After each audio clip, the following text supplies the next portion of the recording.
Ako po si Ren, Sir Neb. Delivery rider po ako. Madalas kapag nasa duty, kayo ang pinapakinggan ko. Lalo na kapag medyo mahaba-haba ang biyahe. Gusto ko lang magpasalamat kasi kayo yung gumagamot ng boredom ko sa trabaho. Para may ambag din ako dito sa channel, ibabahagi ko na lang itong karanasan ko noong nakatira pa ako sa bahay ng mga magulang ko. Sa ngayon kasi bumukod na ako. Magkasama na kami ng live-in partner ko sa isang paupahang bahay. Noon ang dami namin sa bahay. 7 kaming magkakapatid. Yung bahay namin noon hindi naman sobrang laki. Sakto lang kaya madalas ay siksikan talaga kami. Sa kwarto kasama ko lahat ng kapatid kong lalaki. Bale 4 kaming lalaki. 2 kama lang. Ang init lalo na kapag summer. Grabe. Pero masaya din kapag naaalala ko yung mga panahon na yon. May malapit na basketball court sa bahay. Doon ako nahasa sa paglalaro. Dahil sa halos araw-araw na paglalaro sa court na yon, kaya naging varsity ako ng high school at naging scholar pa. Halos libre na yung tuition ko at mga libro. Sa likod ng basketball court, may malaking kanal na halos gabundok ang basura. Sobrang baho ng lugar na yon. Kahit kasi yung mga butcher sa market, doon na rin nagtatapon ng mga karne. Ang madalas lang pumunta doon, yung mga tinatawag naming batang dugo. Mga anak ng mga tao doon sa may squatters area na malapit. Madalas sila sa may kanal kasi pinagkakakitaan nila yung mga basura. Nangangalakal sila ng mga bagay na pwedeng ibenta sa junk shop. Madalas din kasi na itapon ng subdivision sa may kabilang kalsada yung mga basura nila doon. May mga pagkakataon na meron pang mga gamit na hindi pa naman sira, kaso tinapon na nung may-ari.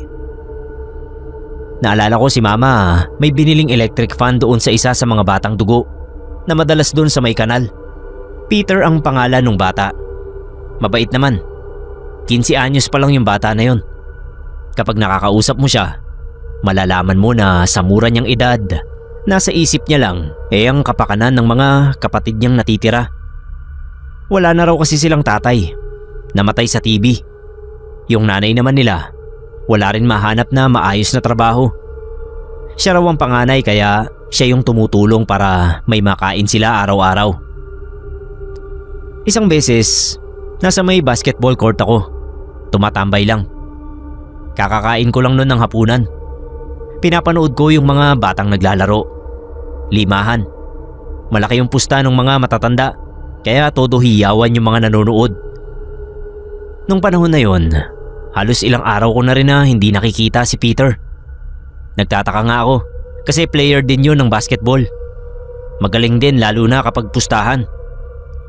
Bigla naming napansin na yung mga aso nagtatakbuhan papunta doon sa likod ng basketball court.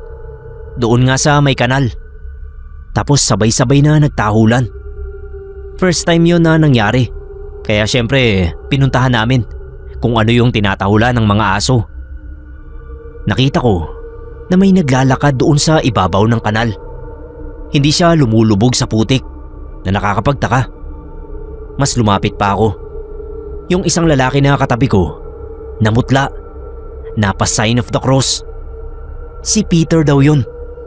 Oo nga, nakilala ko rin yung naglalakad. Si Peter nga.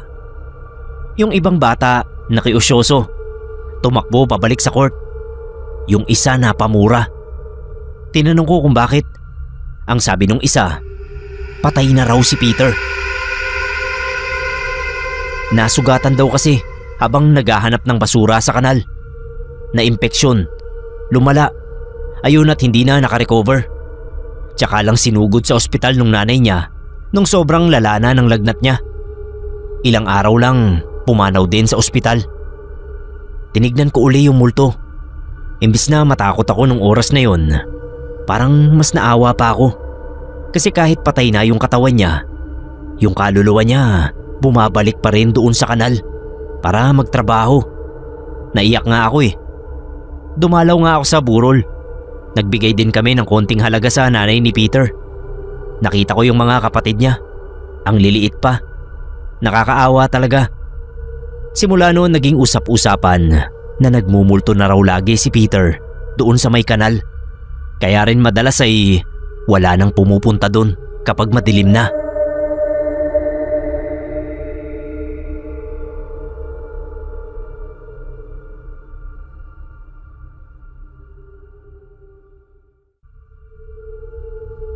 Magandang araw po sa lahat. Nakakatuwa lang na meron palang ganitong community sa YouTube na kaparehas kong mahilig din makinig ng mga horror story. Last year ko lang po kayo natuklasan. Mula noon halos araw-araw na akong nag-aabang ng upload. Share ko lang itong nangyari sa akin noong kabataan ko. Sobrang mahiyain ako noon. Laging mag-isa, loner kumbaga. Sabi nga ng mga magulang ko, baka raw lumaki akong walang kaibigan. Kasi madalas ay mas gusto ko pang makipaglaro sa mga laruan kong robot kaysa sa mga batang naghahabulan sa labas.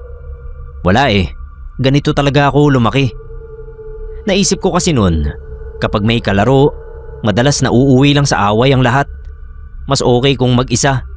Walang kokontra sa'yo, ikaw ang boss ng kung ano mang gusto mong gawin. Isa sa mga tambayan ko noon ay yung kanal katabi ng chapel. Malinis kasi yun lagi. Halos araw-araw ay may volunteer na nagwawalis sa gilid at nagtatanggal ng mga naipit na basura sa mismong kanal. Hindi siya pwedeng paliguan kasi kanal pa rin naman. Pero hindi siya yung tulad ng mga makikita mo sa ibang lugar. Dinadala ko lagi yung mga laruan kong robot. Tapos doon ako pumupwesto. May malaking puno doon na nagbibigay ng lilim. Tapos malakas pa yung hangin. Isang hapon, patilim na nun. Ayoko pang umuwi nung oras na yun. Kasi alam ko, ako na naman yung uutusan na maghiwa ng sangkap sa kakainin namin. Pinapalipad-lipad ko yung mga robot nang mahulog yung hawak kong robot sa kanal. Isa yun sa mga paborito kong laruan. Hindi na ako nag-isip. Tumalon din ako agad para kunin yung nahulog na robot. Ang hindi ko alam, malalim pala yung kanal na yon. Hindi pa naman ako marunong lumangoy. Pagbagsak ko, putik na yung nasa paanan ko. Tapos yung tubig hanggang mata ko kasi ang liit ko pa nun. Inaanod na ako ng tubig. Lumalangoy ako kaso ang bigat ng tubig. May pumapasok na sa lalamunan ko. Tapos lumulubog na ako. Tanggap ko na sana nung oras na yun na mamamatay na ako. Nang maramdaman ko na may tumulak sa puwetan ko, bigla akong umangat at nakahiga ako sa hangin. Hinawakan ako ng mga kamay sa kiligili. Tapos binitbit sa gilid ng kanal. Pagtingin ko, yung nilalang na nagligtas sa akin, kulay itim na itim ang katawan dahil sa putik. Umatras ako tapos tumayo. Nakita ko na lumusong pabalik yung nilalang na yun, doon din sa kanal. Hindi ko alam kung anong mararamdaman ko nun. Nanginginig pa yung dalawa kong kamay. Nung ubuhin ako at iluwa yung mga nainom kong tubig, tsaka ko lang naisip na may nagligtas sa akin sa kanal.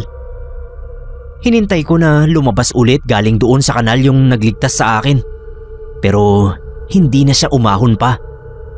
Inanod na yung isa kong laruan. Umuwi ako na itim yung buong katawan. Pinagtatawanan ako ng mga batang nadadaanan ko. Pero wala akong pakialam. Yung isip ko umaandar pa rin. Hindi ko kasi alam kung sino yung nagligtas sa akin. Siyempre napagalitan ako sa bahay.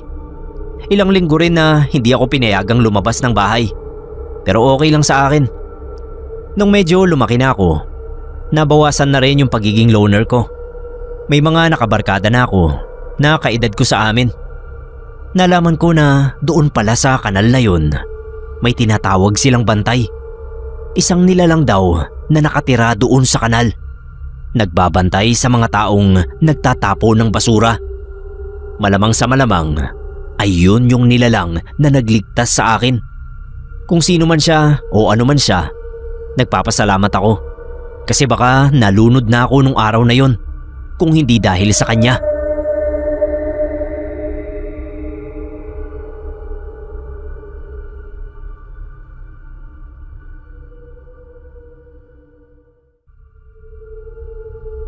Hello po sa mga listeners ng Pinoy Creepypasta. At hello din po sa inyo, Sir Nebkero. Matagal ko na ring binalak na mag-submit dito.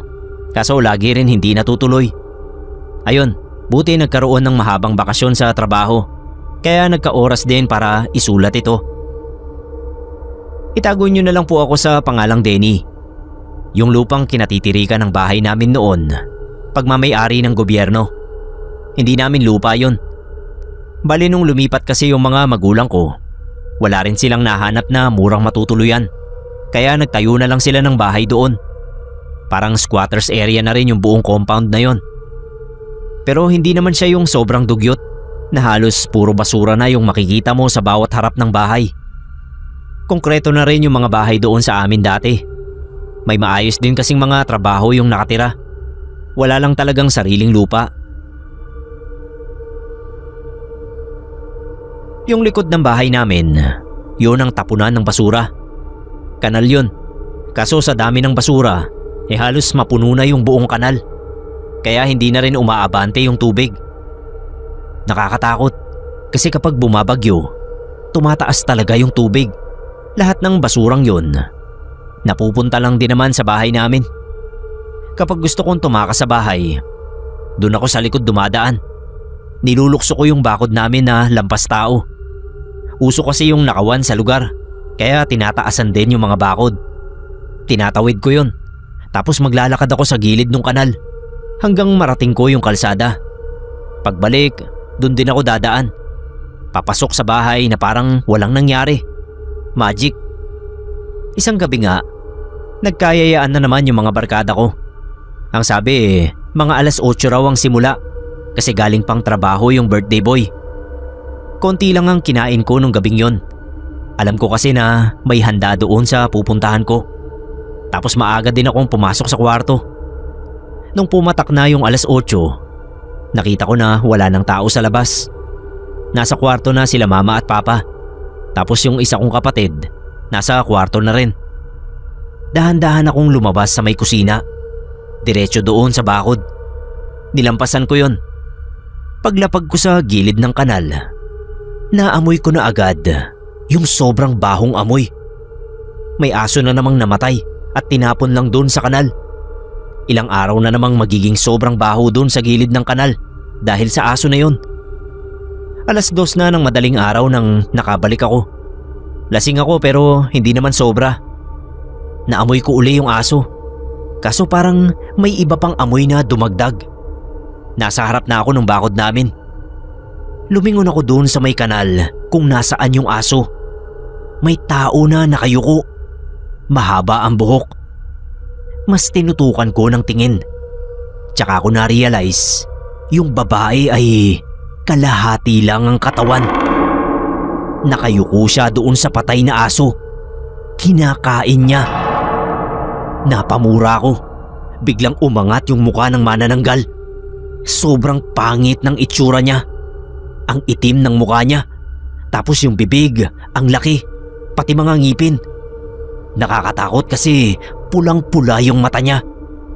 Gumalaw agad ako. Tumalon ako doon sa bakod.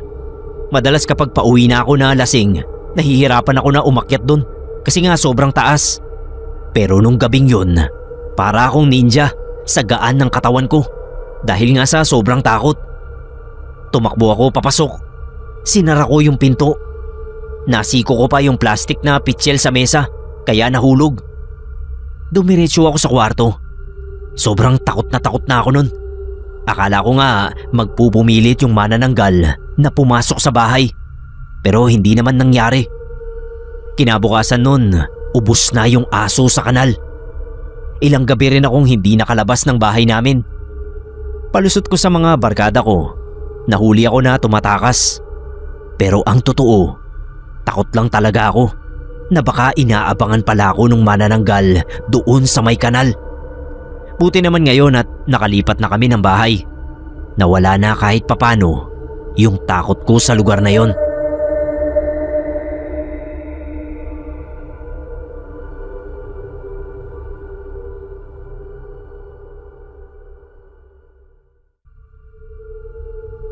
Ako po si Charles Cerneb.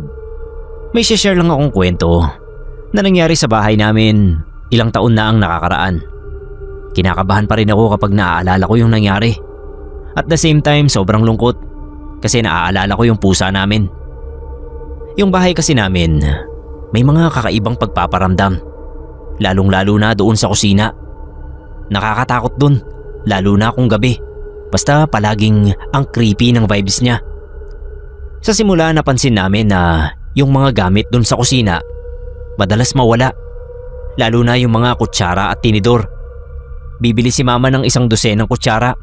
Tapos biglang kinaumagahan, makikita namin na wala na yung mga kutsara.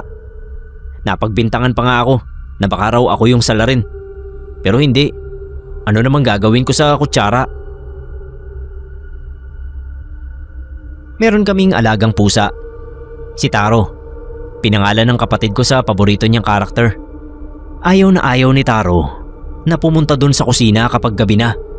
Kapag sinasama ko siya dun, lagi siyang may nakikita doon sa labas. Doon sa dulo. Sa pinakalikod kasi namin, may malaking kanal. Kaya rin sinasara namin yung mga bintana at pinto sa kusina kasi pumapasok yung amoy ng kanal. Sumisilip doon si Taro. Tapos ilalabas niya yung pangil niya. Sabi ng kapatid ko, baka raw may nakikita na hindi namin nakikita. May isang beses na nagising kami isang umaga. May mga bakas ng paa doon sa sahig ng kusina. Ang laki ng bakas, balot na balot ng putik. Tapos yung putik, halatang galing doon sa kanal sa labas. Imposible namang magnanakaw kasi sarado pa rin yung pinto. Wala ring nawawalang gamit sa bahay, maliban sa kutsara. Ilang beses na ulit yon, kaya natakot na talaga kami. Kasi halatang may nakakapasok sa bahay namin. Yun nga lang ay hindi naman bumubukas yung pinto. Kaya para bang tumatagos lang siya at nag-iiwan lang ng bakas ng putik. Isang araw napansin na lang namin na hindi pumapasok si Taro sa bahay. Nung hinanap namin, nakita namin siya na nakaupo lang doon sa gilid ng kanal. Para bang may inaantay o binabantayan. Ang napansin namin magmula nung ginawa ni Taro yon, biglang tumigil yung paglitaw ng mga bakas sa sahig, pati yung pagkawala ng mga kutsara at tinidor. Inisip nga namin, ang galing ni Taro.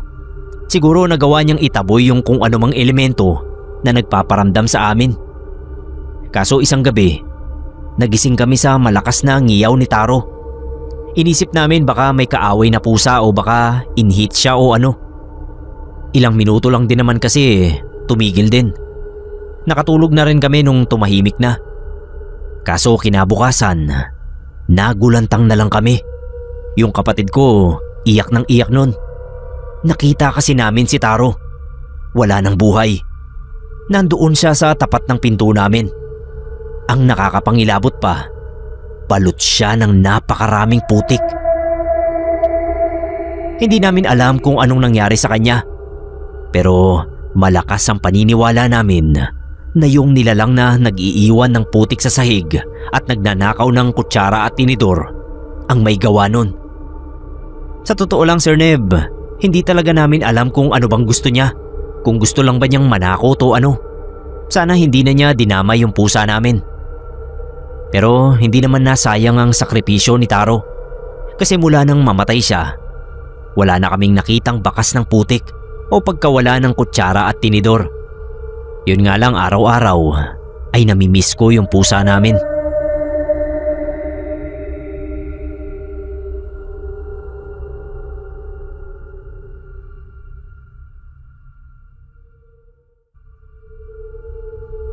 Ako po si Andrew, Sir Neb.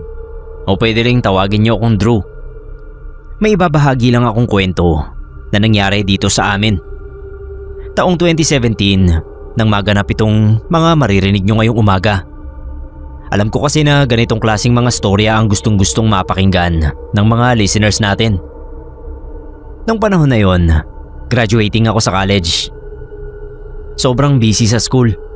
Halos araw-araw akong umuuwi ng mga 7 PM na. Minsan nga, lampas pa. Ang daming ginagawa sa eskwela. Kulang na nga lang noon ay doon kami tumira para lang matapos namin lahat ng inaasikaso. Hindi ako nagrereklamo noon kasi na-enjoy ko naman na maging busy sa school. Alam ko rin kasi na yun na yung last kong taon sa pag-aaral Pagkatapos noon, trabaho na. January, medyo maulan pa nga nun. Pauwi ako mga 9 PM na. Pagdating ko dun sa labasan, nakita ko sobrang daming tao na nandoon sa may kanal. Yung kanal dun sa amin, may square na nakalagay sa ibabaw para hindi raw sumingaw yung baho at para maiwasan din yung mga mahuhulog na bata. Dati kasi nung wala pa yung takip, may ilang bata na nahulog at muntik pang malunod dun. Lumapit ako. Tinanong ko yung isang kaedad ko kung bakit nandoon sila. Tinuro niya si Mang Ramon. Dala-dala yung malaki niyang shotgun. Dating sundalo si Mang Ramon. Walang nakakakanti kay Mang Ramon sa lugar namin. Kasi lahat naman kami alam na may shotgun siya na tinatago sa bahay. Ang sabi, may inaabangan daw silang nagtago doon sa ilalim ng kanal. Muntik pa raw biktimahin yung pamangkin ni Mang Ramon. Akala ko nung una magnanakaw. Dahil medyo tsismoso rin ako, hinintay ko na mahuli yung magnanakaw. Yung takip ng kanal may mga butas. Pinausukan nila yon para lumabas daw kung ano man yung nagtatago. Tapos si Mang Ramon nag-abang doon sa dulo kung saan pwedeng lumabas. Mga ilang minuto pa, bumoses na yung katabi ni Mang Ramon. Nandyan na raw. Paglabas mula sa kanal, nagulat ako kasi malaking lalaki yung lumabas. Mabuhok yung katawan, magulo yung buhok sa ulo, maitim. Tapos may pakpak na parang kulay brown na tela. Maugat din. Pagtalon nun, pinaputukan siya ni Mang Ramon. Kitang-kita ko na tinamaan sa paa yung nilalang. Napasigaw nga yun at saglit na humarap kay Mang Ramon. Nakita namin na pulang-pula yung mata niya at ang haba ng dila. Kaso nakalipad pa rin yung aswang. Ang liksi niya kumilos. Nung magpaputok uli si Mang Ramon, hangin na lang ang tinamaan.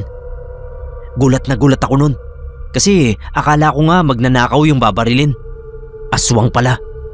Yun ang una at huling beses na nakakita ako ng aswang. Nung nakauwi ako sa bahay, napansin ng kapatid kong babae na nanginginig daw ako. Siyempre, kinuwento ko sa kanila yung nangyari. Nakikinig pala si Mama. Sigurado daw siya na galing sa bundok yung aswang na yun.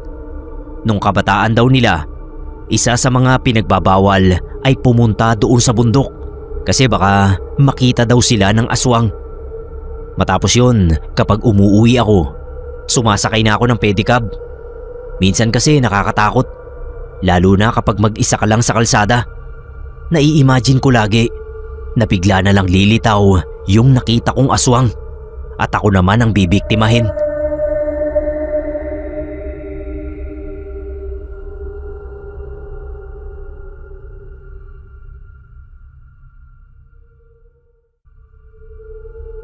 Hello po Sir Nebkero. Itago niyo po ako sa pangalan na Liam, tubong Masbate. Abroader ang mga magulang ko. Naiwan ako sa pangangalaga ng lola ko na mag-isa na rin sa buhay mula nang iwan siya ni lolo dahil sa sakit. Si lola na ang nagpalaki sa akin. Kaya minsan mas tinuturing ko pang magulang si lola kasi siya ang present sa lahat ng importanteng event sa buhay ko. Si mama at papa umuwi lang kada 2 taon. After kong gumraduate, nagtrabaho ako sa isang national high school. Malapit lang din dito sa amin. Walking distance lang sa bahay, kaya tipid na rin sa pamasahe. Nung panahon na nagtatrabaho na ako, hiwalay na noon si mama at papa. Ewan ko ba kung anong nangyari. Basta nalaman ko na lang na magkagalit sila.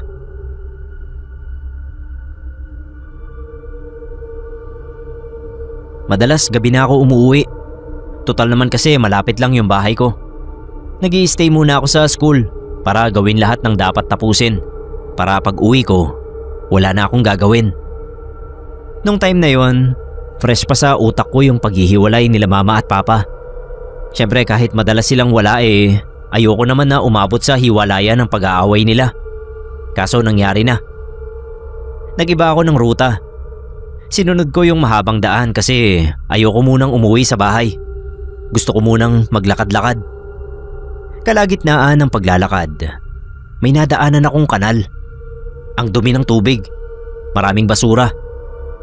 Yun bang tipikal na kanal? Sa kabila ng kanal, may nakita akong batang babae. Mahaba ang buhok, tapos nakadress na puti. Kinawayan ba naman ako? Siyempre, kumaway din ako. Hindi maalis yung tingin ko sa kanya. Ang weird kasi, hindi ko maaninag yung muka kahit meron namang poste ng ilaw. Tumigil ako saglit. Tatanungin ko sana kung anong ginagawa niya doon.